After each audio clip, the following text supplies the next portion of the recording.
Assalamualaikum warahmatullahi wabarakatuh. Salam sejahtera untuk kita semua. Perkenalkan, nama saya Nunik Nurnaningsi dengan NIM 2040223232006. Saya adalah mahasiswa Magister Akuntansi Telkom University. Pada kesempatan kali ini, saya akan menyampaikan ringkasan artikel jurnal dan keterkaitannya dengan materi pertemuan 9, yaitu Strategic Option Generation.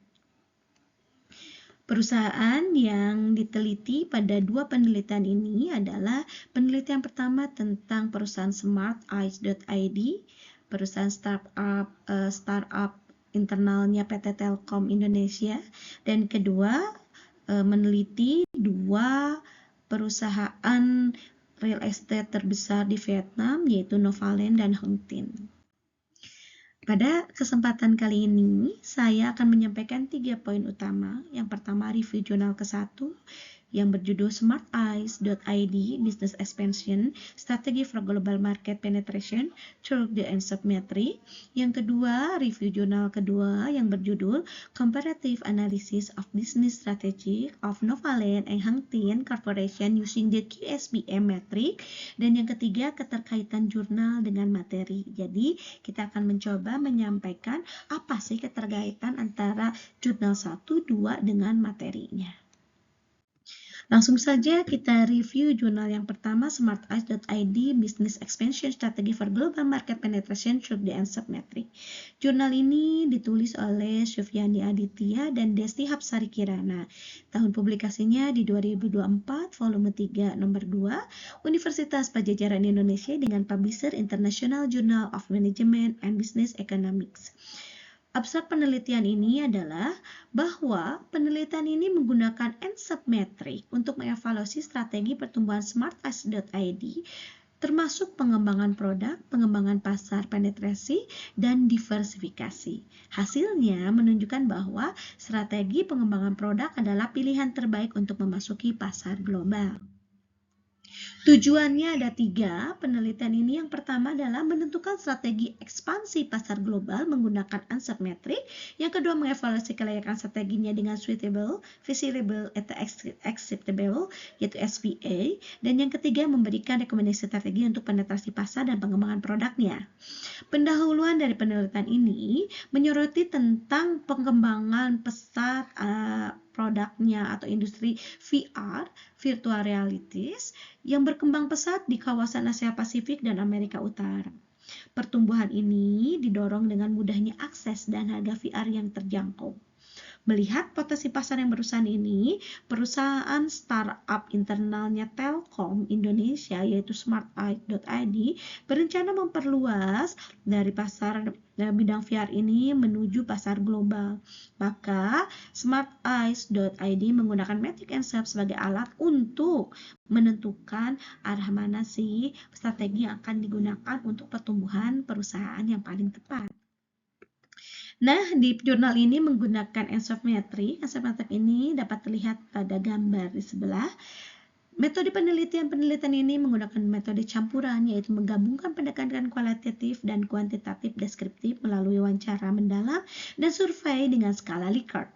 Fokus analisisnya adalah kondisi internal dan eksternal perusahaan SmartEyes.id untuk merumuskan strategi ekspansi pasar produk VR plug-in Sheffield.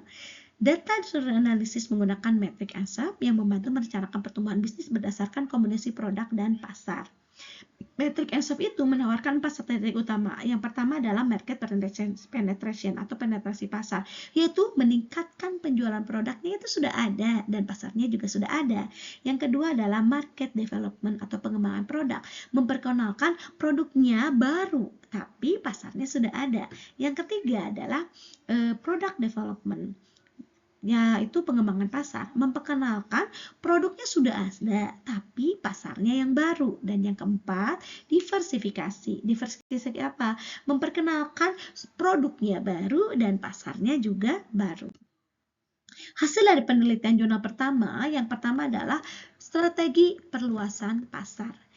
Jadi, penelitian ini menggunakan analisis SWOT, yaitu strength, weakness, opportunity, dan threat kekuatan, kelemahan, peluang, dan ancaman terhadap produk VR Seville ini.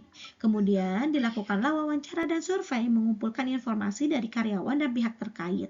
Yang ketiga, kemudian hasil survei itu menggunakan Matic and Self, menggunakan alat menganalisis berbagai strategi pertumbuhan yang mungkin bisa memasuki pasar baru untuk mengembangkan produk baru. Dan yang keempat, Matic and Self ini dianalisis menggunakan SVA, Suitability, Feasibility, dan Acceptability, yang mana didapatkanlah strategi yang cocok layak yang dapat diterima di perusahaan. Hasil awalnya diperoleh yang pertama adalah potensi pasar. Ternyata produk Seville ini memiliki potensi besar untuk berkembang di pasar yang lebih luas. Yang kedua, hal ini karena adanya dukungan perusahaan induk smartice.id yang didukung penuh oleh PT Telkom Indonesia. Yang ketiga, kualitas produk Seville-nya juga memiliki kualitas setara dengan produk internasional. Dan yang keempat, kenapa bisa setara dengan produk internasional? Karena mempunyai keunikan produk. Produk Seville ini memiliki keunggulan yang membedakan dengan produk pesaing. Selanjutnya, dari studi menurut fase hasil awal, masuklah ke tahap selanjutnya.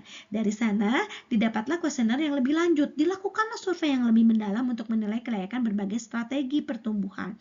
Analisis Matic and Self itu mendapatkan hasil survei dengan cara mencari strategi yang terbaik.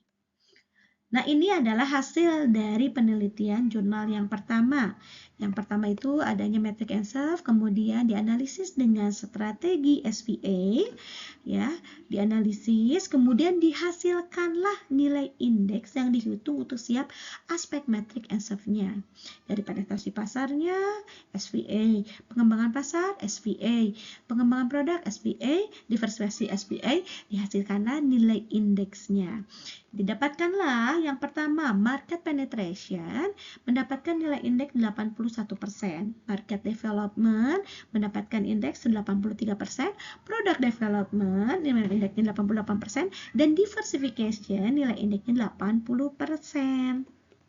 Dari sini dapat dilihat bahwa strategi pengembangan produk memiliki nilai indeks tertinggi dibandingkan dengan strategi lainnya. Maka, strategi pengembangan produk adalah strategi yang paling baik, paling tepat untuk dilaksanakan oleh perusahaan SmartEye.id dalam memperluas pasar globalnya untuk produk Seville VR-nya.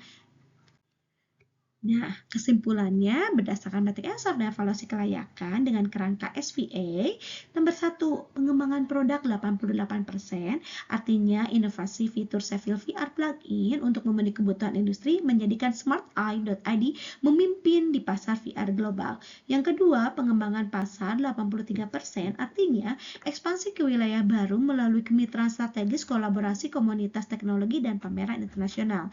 Yang ketiga, penetrasi pasar 81%, memanfaatkan pemasaran digital SEO, iklan, influencer untuk meningkatkan visibilitas dan menarik audiens. Dan yang terakhir, diversifikasi 80%, artinya eksplorasi produk atau pasar baru berisiko tinggi dengan adanya sumber daya yang besar. Selesai untuk review jurnal yang pertama, kita akan lanjut untuk review jurnal yang kedua dengan judul jurnalnya International Journal of Multidisciplinary Research and Growth Evaluation. Judul artikelnya adalah Analysis of Business Strategy of Real Estate Development in Vietnam, The Application of GSP Metric. Penulisnya Michael Benke, Nguyen Hong Tin, Mai Ting Hon, dan Des Tong Minh. Afiliasinya Ministry of Economy, Poland, Van Hien University, Vietnam. Tahun publikasinya 2022, volume 03, isu 01, halaman 188 sampai 196. Abstrak dari penilaian ini menganalisis strategi bisnis dua perusahaan besar di real estate Vietnam, yaitu Novaland dan Hang Tin Corporation, dibandingkan dengan menggunakan Matic GSBM. Melalui analisis SWOT, penelitian mengidentifikasi strategi terbaik mana untuk menghadapi tantangan pasar dan memangkas manfaat peluangnya, menekankan pentingnya perencanaan strategis untuk meningkatkan daya saing kedua perusahaan ini. Tujuan utama artikel ini adalah yang pertama membandingkan strategi bisnis antara dua perusahaan pengembang properti besar di Vietnam yaitu Novaland dan Hang Tin. Yang kedua menerapkan metrik ISBN sebagai alat analisis untuk mengidentifikasi strategi terbaik bagi kedua perusahaan ini. Dan yang ketiga memberikan rekomendasi bagi perusahaan-perusahaan pengembang properti lainnya di Vietnam. Teori dasar yang digunakan dalam artikel jurnal ini ada 3. Yang pertama adalah BCG Metric. BCG Metric ini digunakan menganalisis portofolio produk berdasarkan pangsa pasar dan pertumbuhan pasar. Produk ini melalui BCG Metric terbagi dalam 4 kelompok. Yang pertama adalah star, question mark, cash cow, and dogs. Yang kedua adalah ENSOP Metric.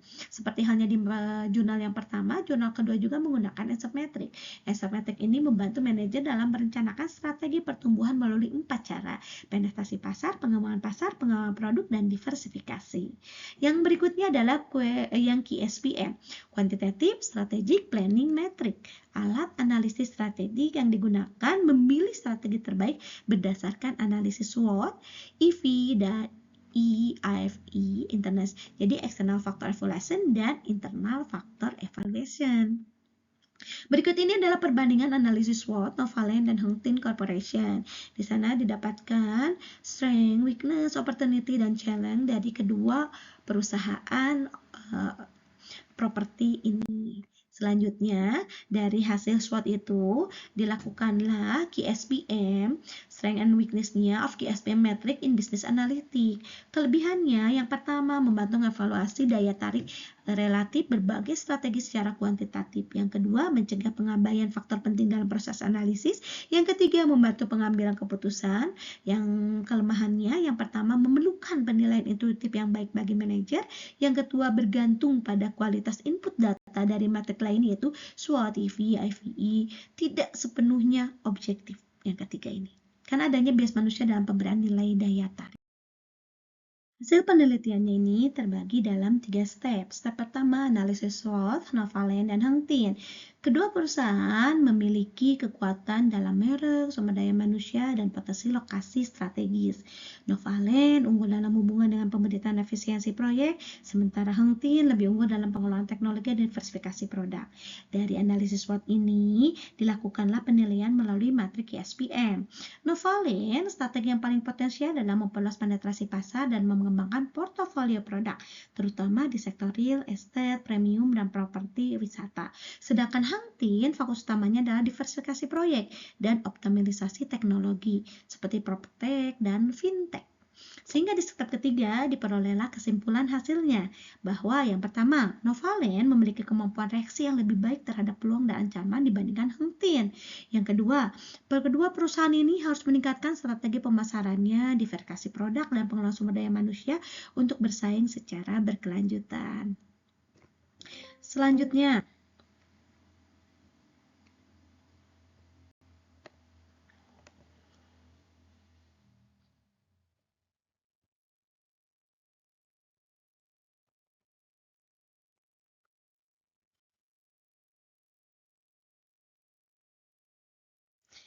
selanjutnya adalah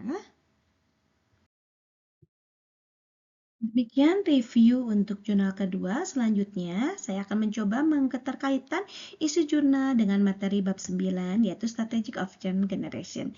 Yang pertama adalah fokus penelitiannya, mendekatkan penggunaan metrik strategi dalam memilih dan menentukan opsi atas pertumbuhan perusahaan yang paling tepat. Untuk jurnal pertama, strategi ekspansi pasar global dengan menggunakan ENSOP Metric dengan analisis SVA-nya. Sedangkan untuk jurnal kedua menggunakan ENSOP Metric juga, SWOT, dan QSPM. Selanjutnya, kerangka utamanya untuk jurnal pertama ini ENSOP Metric, SWOT, dan analisis SVA. Untuk jurnal yang kedua ada 4, BCG, Metric ENSOP, Metric analisis SWOT, dan QSPM. Materi-materi ini yaitu metrik-metrik tersebut ini adalah strategi-strategi yang dibahas dalam kerangka teoritis dari materi Strategic Option Generation.